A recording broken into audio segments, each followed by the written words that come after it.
Assalamu alaikum wa rahmatullahi wa barakatuh. Welcome back to Dadhood channel. This is just a simple one. I just turned on the camera, put my light here, put my mic here, and I thought I'd just speak my mind really. I don't know how long this is going to take, but I was just thinking what kind of topics would some of the dads out there want to listen to. What could I maybe provide some benefit for? I've got loads of topics in fact, so I might do this regularly where I just switch on the camera and speak my mind about various different topics, and let me know in the comments or DM me on Instagram or join our WhatsApp community and mention it there on certain topics that you want me to speak about. So this is kind of different to the podcast where I try and get the guests and their experience and their benefit and bring that to you guys. But this is more kind of my raw thoughts as a dad of three very young children. So let's just start from wherever. For those of you who don't know, I've got three kids. So my eldest is 6 years old. His name is Isa. I've got a daughter who's 4 years old, and then I've got a newborn Adam who's 4 months now. And I guess I'm just I was thinking about to speak about homeschooling really, because that's what we've been doing, and maybe in the other ones I'll be speaking about having three children. Maybe in other ones I can also speak about finances, and how I've managed to kind of grow my finances over time to support my family. Other ones I talk about time management. In other areas I'll talk about different things. So for this one I was thinking, let's get into maybe homeschooling. Like I said, I don't have any notes or anything in front of me, so this is kind of just raw thoughts on homeschooling. So my children have not gone to school, right? They haven't attended any sort of proper school. Isa is currently in an online school, Reed Meta School, which I'll get to in a minute, but they haven't really gone to any physical school, state school, Islamic school, or anything like that. And that was a decision that me and my wife made quite early on. Well, actually, at the beginning, my wife was quite against doing the homeschooling. She felt like she wouldn't be able to do it justice. She felt like she didn't have the right means, the right capability to be able to do it in the best way. She felt like, it's gonna take a lot of effort as well out of her. She's gonna have to sacrifice a lot of things and give up a lot of things. I think maybe like at that time it wasn't really something that she had given much thought to, so it kind of just seemed quite foreign. But I was really adamant that we should do homeschooling, and obviously I had to make sure that she was on board though, because I'm the one in the family that works. I bring in the money. My wife doesn't work. It's a decision that me and my wife made, that she doesn't have to work and I will work and she'll look after the children. So that means that she's going to be mostly in charge of the homeschooling, and I'll only be doing a little bit here and there, if any at all. So I had to make sure that she was really on board with it, because to be honest, I really wanted the homeschooling to happen. And the reason I wanted it to happen is because one of the main things is with my children, I felt like it was too early to let them go from the house, right? Like we had such a good bond with them as young babies, as toddlers. And it was like all of a sudden you kind of don't see them for hours and hours a day, and you've kind of just left them to an environment where, you're not so familiar with. Like, yeah, we've gone to school. Of course, I went to school. So it's familiar in that sense, but what I mean by it's unfamiliar, so it's obviously new people, it's new teachers, it's a new community, new society, and now there's a lot of loads of different things happening at school that wasn't really happening at our time. And I'm not even talking about what people might generally think, which is like the whole LGBT teachings and values and things like that. Putting that to the side, I think it's more so the kind of influences that the children bring from their households, the kind of things that they're involved in, the pop culture, the music, the gaming, the social media, the memes, the language, all that kind of stuff. Like, yeah, every generation has their own thing, but point being is that that's unfamiliar for us. And if I look at what the trends that were around at my time going to school were bad, it's probably only getting worse, right?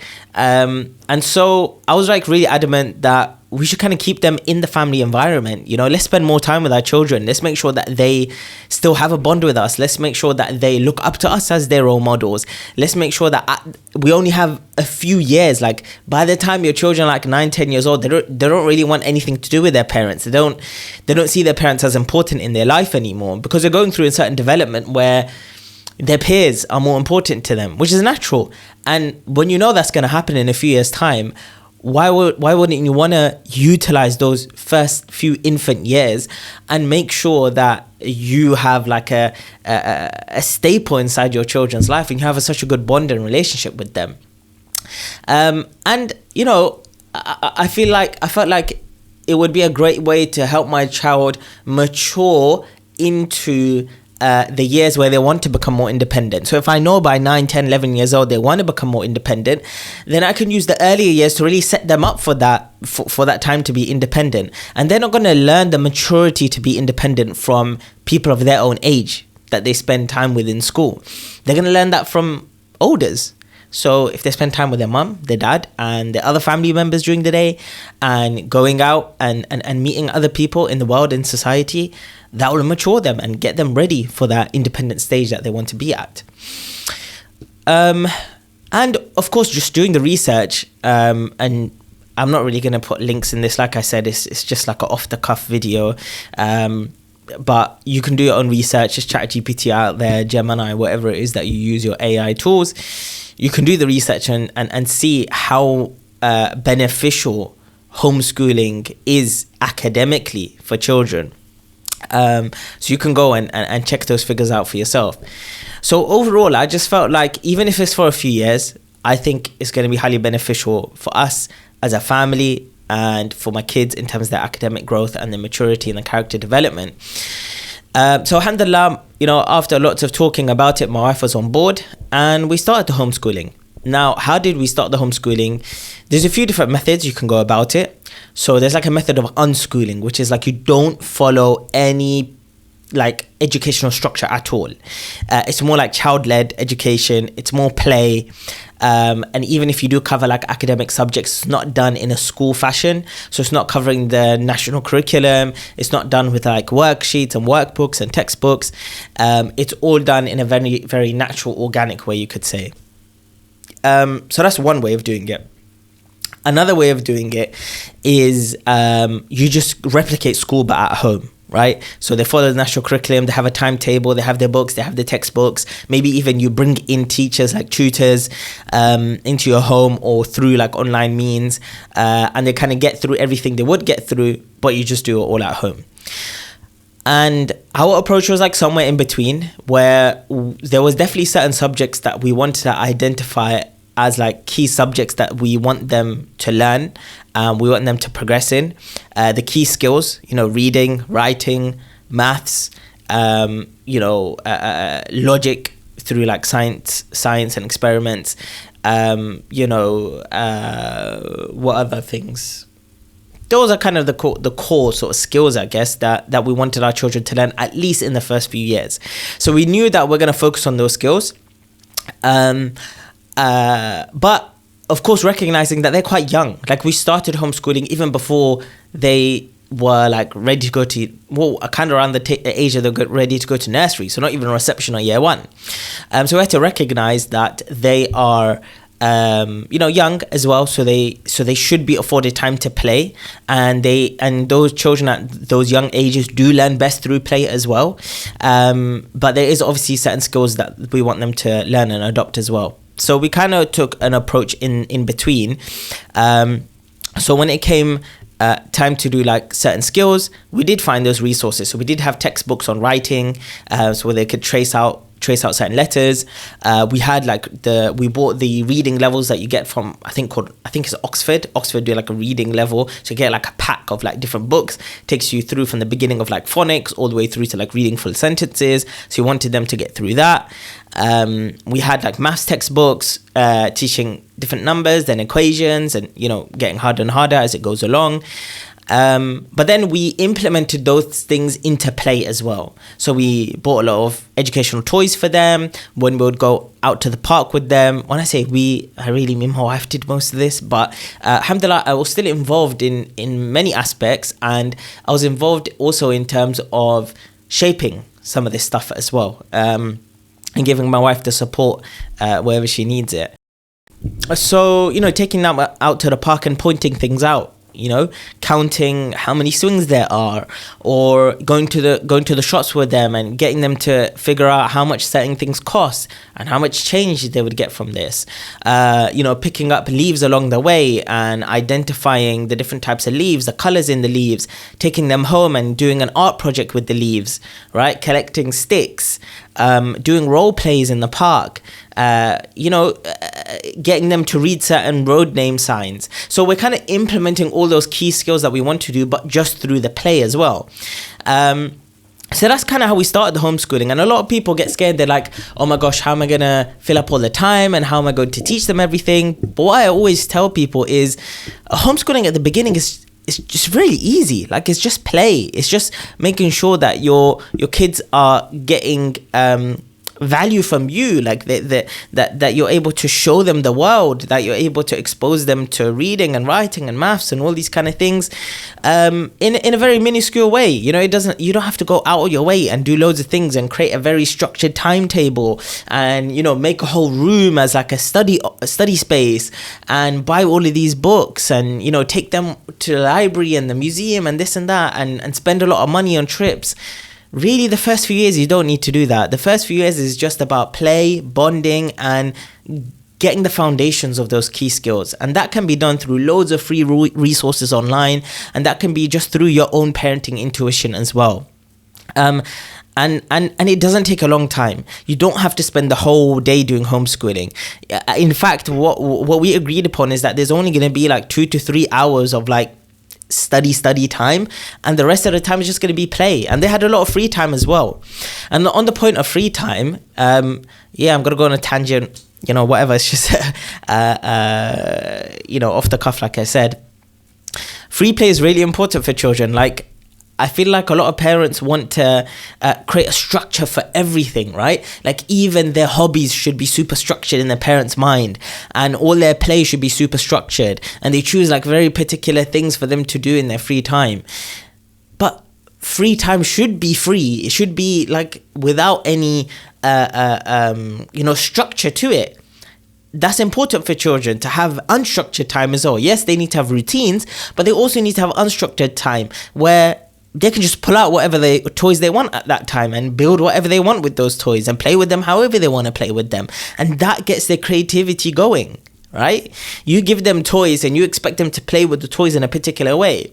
When you get down to your child's level, you realize that a Hot Wheel car to them isn't just a Hot Wheels car. It might be like like something that crushes things, right? Or a princess is not always a princess. A princess might be some sort of hero to them that is like saving the planet, right? Like, let them explore as much as they want in that free time, right? And that really benefits their learning because it activates their brain in a certain way that you can't do through your structured way of learning certain things. So all of this is really important in the infant years. And look, I'm no expert. These are kind of just experiences that me and my wife have had. But alhamdulillah, it's worked well for us. And we've got to a point where alhamdulillah, Isa, for example, is very good at reading, writing, very, he's much more into his maths than other things. And his maths level is very, very high, alhamdulillah. So Isa's reading levels are really high. His maths levels are really high. He, is good at drawing and coming up with like creative little comics and things like that. So alhamdulillah, we know that it's working well. Sarah, she's very, very good at her arts and crafts, and she's very mature in her speech. She started speaking very, very early. She's very, very creative. There's certain things that she's lagging behind on at the moment. I would say reading. She's okay for her age at 4 years old. Could be better. Her maths again is okay for her age. It could be better, but we're not too worried. It's about trickling it through in the first few years, and then as they get older, when I get to that stage, I'll let you know. But that's where more and more structure could come in, inshallah. Like I mentioned, we did put Isa into a type of school, which is an online school called Read Meta School, and you can find the information in my description. They are sponsors of Dadhood, and so you can go check them out. You can try 3 free trial days as well. There's no obligation. You can try them out and see how you and your child find it. We enrolled him in there because when we had our newborn Adam, while he was on the way, my wife was pregnant, we realized that homeschooling is going to get a bit more difficult. Isa's not going to have enough time. Sarah's not going to have enough time. And so we wanted to make sure that Isa's homeschooling experience still has some structure to it, whilst my wife is dealing with the newborn. And so we did enroll him into the online school, which is an Islamic online school. You get the full British curriculum and you get the Islamic curriculum as well. The Read Meta School team were very kind to kind of work with us on the timetable, because we don't want to do the full timetable. So there are certain subjects that so Read Meta School were very kind and worked with us, because there were certain subjects that we didn't feel like we needed him to do. Well, it wasn't really about the subjects, it was more so about the screen time. We didn't need him to be online for that long in the day, so they were happy to kind of shave off a couple hours here and there, alhamdulillah. But yeah, that's been going very well for him. Honestly, he really loves his teachers, really loves his classmates, and that kind of brings me to the next point, where a lot of people ask about the social aspect of homeschooling, and they ask the same thing about online schooling as well. There's a few different points on the social aspect, and to be honest, this probably could be put in another video. So yeah, what I'll do actually, part 2 on homeschooling, I'll talk about the social aspect to it, and I'll talk about all the different things that we do outside of homeschooling that adds into the homeschooling experience, inshallah. So let's watch that on part 2. Hopefully this was beneficial. Again, if you guys want more of these kind of off the cuff random thoughts, then just put it in the comments. Join the WhatsApp group, tell me in the WhatsApp group, DM me on Instagram, whatever it is, and we'll make more of these happen, inshallah. Jazakallah khair. Assalamu alaikum.